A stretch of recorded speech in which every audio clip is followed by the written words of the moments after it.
Have you played Depression Quest? No. Does it look shit? It doesn't interest me. It looks basic. It's a niche game. If you're into that thing, then what is it, like a text adventure? It's a text adventure based on what it's like to have depression. And if that's a cause that you're interested in, then you might enjoy it. But it's not something that I'm interested in. Right. What's a gamer? A gamer is someone who's obsessive with games. The same way you're into Transformers, these people are into games. So what do they play? They play games relentlessly. Right. They follow the games, they follow the release, they follow the advertisement, they follow the developers, they follow the community behind it. For a gamer, what would their top 10 games be? If you were to kind of average out gaming, what would they play? They'd play Call of Duty. Yeah. They'd play Minecraft. Yeah. They'd play, I don't know, Mortal Kombat. They'd play Street Fighter. They'd play Mario Kart. Yeah. They'd play a Ridge Racer. Gamers play games the same way that TV show fans watch TV shows. Yeah, they'd play Sonic. That's what they do. When they're not working, when they're not sleeping, they're off time, they play games. How many of those people would play a text-based adventure based on depression? That's why it's an indie game and a small game. Because it's not a big market. Indie game, this is where we get in the problem. Indie game means it's developed by an independent company. It doesn't excuse it for being a niche market. You can have a AAA company make a niche market game, but let's not say it's an indie game, therefore it's a text-based adventure, because that's not right. No, it's not. It is a text-based adventure because that's what they set out to do. It is a text-based adventure based on depression. How many gamers, in the broadest sense of the term, would be interested in a HTML-based text adventure? Not many. But that isn't the argument. No. I'm just saying, the average gamer's not going to be interested in this game. Why has it got so much attention? Now, because of Gamergate. Now, because this Zoe Quinn person has admittedly been getting a lot of shit from a lot of people because she's a catalyst. But why is it even getting reviews? This HTML. Why are people like because it's Kotaku and Escapist, who cover big releases, covering such a small game? But this is why I mentioned Digital by Christine Love, right? That's a one-person show. She did everything in the game. She sourced the music, she designed it, she developed it, she coded it, she wrote the story for it. Yeah. Right? And that also got covered in Kotaku. It also got covered by IGN. It got covered by a lot of things. And it's still a very small game, but it's very well done. Depression Quest, similar thing.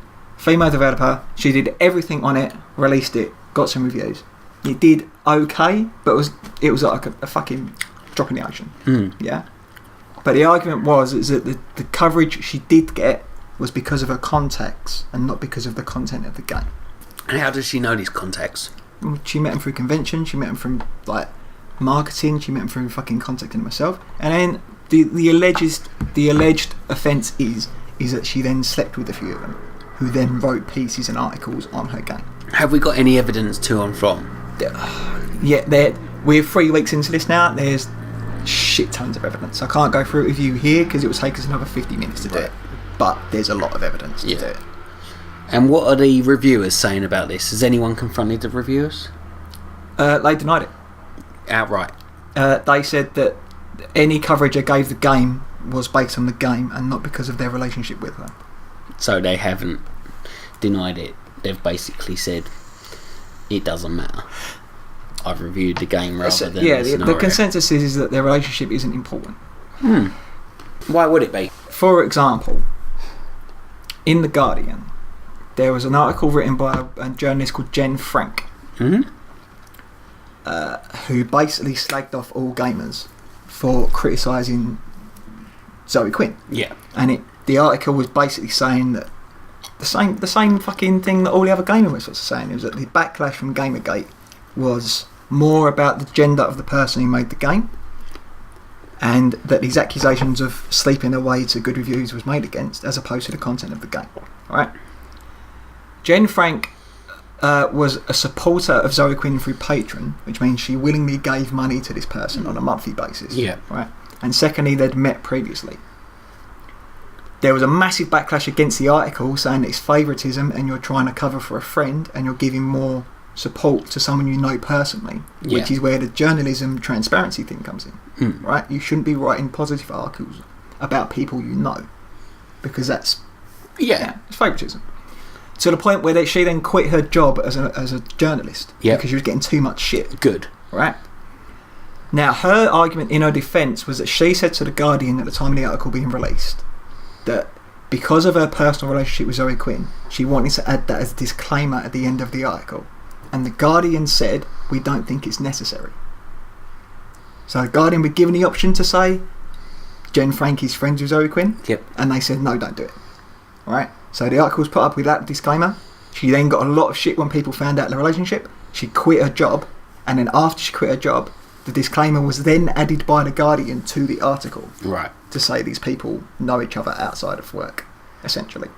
So, if that's true, if Jen Frank legitimately asked them to add this disclaimer and The Guardian said no, then the fuck up is by The Guardian. And there should be a lawsuit involved. Oh yeah.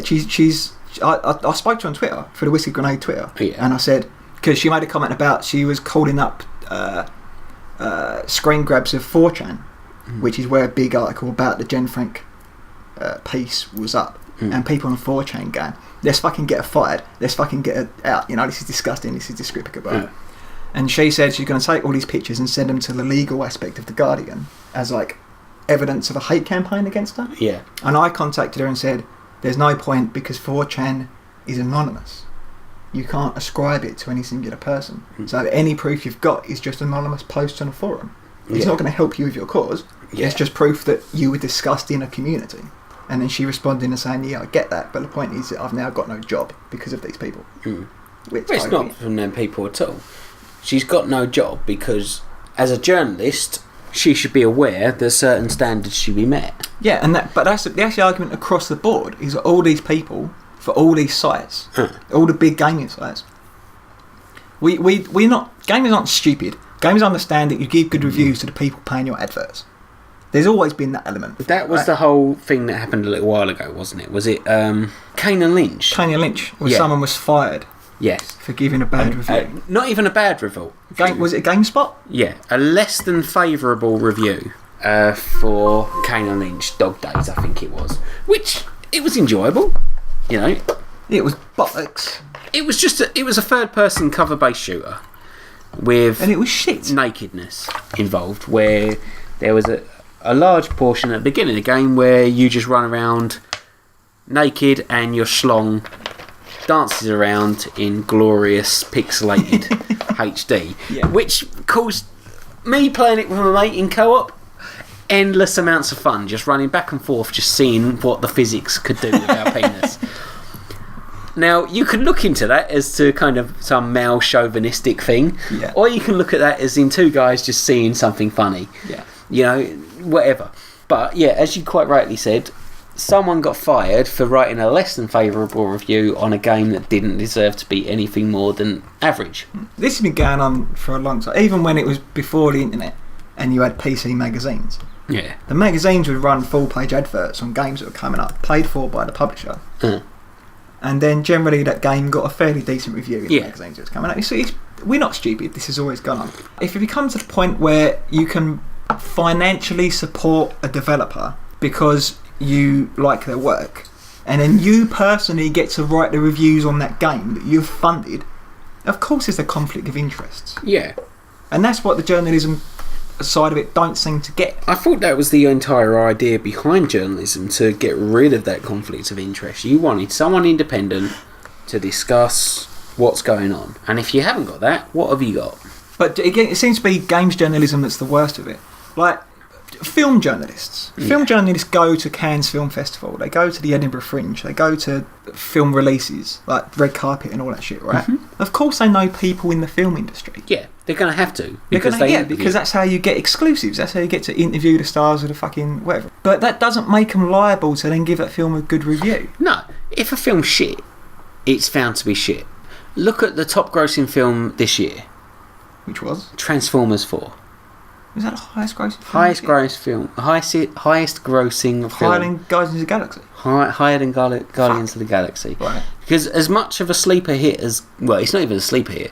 Guardians of the Galaxy is a hit.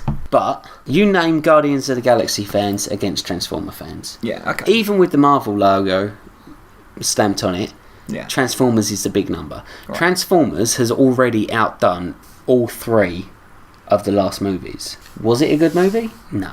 Was it not a good movie? It wasn't great. Mark Wahlberg? But how were the reviews for it? Average. Average. And that's generally the amazing Transformers thing. films get average reviews. Yeah. Yeah. But it's a big money. Everyone knows who... I don't know, who's the prick that directs it? Your mate Stephen. Michael Bay. Yeah, Michael Bay. Steven Seagal. Yeah, everyone knows Can you him. imagine Steven Seagal in a Transformers movie? Imagine Steven Seagal as Megatron. Just splits kicking Optimus Prime and Bumblebee. Or imagine Steven Seagal fighting Megatron. Just him and his kung fu. No. Against fucking Megatron. Imagine a slightly different movie where it's Megatron tied down, all fours, and then an hour and a half of Steven Seagal just fucking him in the arse. Or Steven Seagal with the ability to transform into a bigger Steven Seagal. Fuck! Oh my god! Fighting an army of Steven Seagals that can transform into something other than Steven Seagal. But when they get together, they can transform. They can combine into a giant Terry Crews. Oh fuck! But we're getting off point. We've got like 2 minutes left on this. Yeah. So anyway, Stop stealing Minecraft from us. just understand. It's a game. It's a recreation. Just let us have the ability to play games. Yeah, but it's not about that anymore. It's about whether or not you're gaming for the sake of hating women. No, it's not. I play Street Fighter because I enjoy it.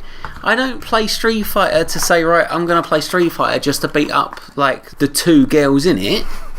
I don't go, right, let's load up Street Fighter and have me as fucking Ken and Chun-Li as the CPU on the smart in the lowest fucking intelligence.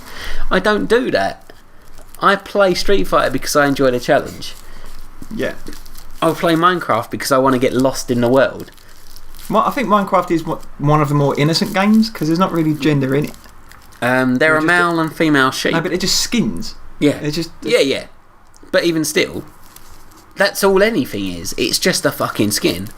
A male character is no different to a female character in a game. I play World of Warcraft. Yeah. I'm a male. I'm a white straight male, and I'm a cis. Fuck you. Sicken me. And I play female characters in World of Warcraft. Do you pretend to be female on chats as well? No, I'm asexual in chats. I never mention gender at all. When people ask me, I go, it doesn't matter. Yeah. So you're one of them. Yeah, but because when you play a game, you can be whatever you want. You remember like Yahtzee, where in one of his Zero Punctuation reviews? Yeah. I think it was for like Conan, or whatever it was. He played as a female, and in Mass Effect he played as a gay male. Because it's fucking escapism. You can be whatever you want. Do whatever you fucking want. Yeah. Enjoy it. It's your fucking virtual life to lead. Play that game however you want. Kill all the men. Kill all the females. I don't give a shit. Enjoy that game. Yeah.